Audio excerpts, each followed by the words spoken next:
Hello नमस्कार दोस्तों, कैसे हैं आप सब। आशा करता हूं आप सब बहुत ही अच्छे होंगे। आज मैं आप सब के बीच छठ पूजा स्पेशल मैटर लाया हूं दोस्तों।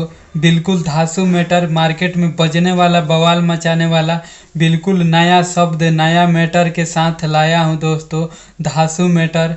तो इस मैटर को सुनने से पहले मुझे आपसे एक छोटी सी रिक्वेस्ट है कि अगर आप अपने भाई के चैनल पर नया हैं तो चैनल को सब्सक्राइब करके बगल में बेल आइकन की घंटी ज़रूर दबाइएगा मेरा वीडियो सबसे पहले देखने के लिए।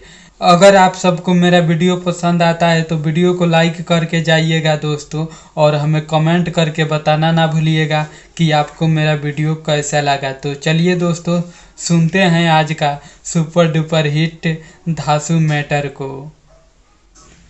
कद तू जादू माई भूली जईती खाके पर सदियानु हो। कद तू जादू माई भूली जईती खाके पर सदियानु हो।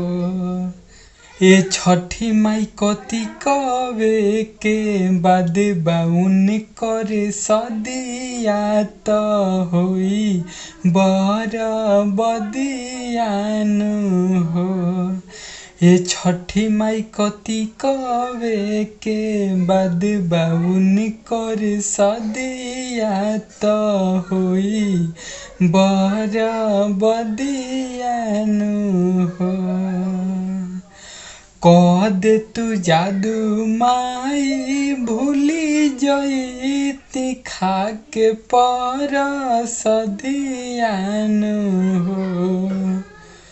कद तू जादू माई भूली जईती खाके पर सदियानु हो। ये छठी माई कति कवे के बाद बाउन कर सदिया तो होई बर बदियानु हो। ये छठी माई कति कवे के बाद बाउन कर सदिया तो होई बर बदियानु हो।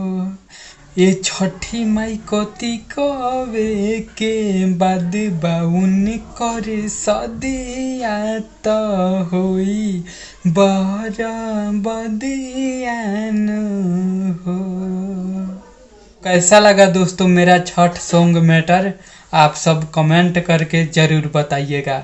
अगर मेरा मैटर आपको पसंद आया है तो प्लीज़ इस वीडियो को लाइक करना ना भूलिएगा, और चैनल पे पहली बार हैं तो चैनल को भी सब्सक्राइब ज़रूर कीजिएगा। तो मिलते हैं दोस्तों अगले वीडियो में नए हिट गीत के साथ। तब तक के लिए नमस्कार, बाय बाय।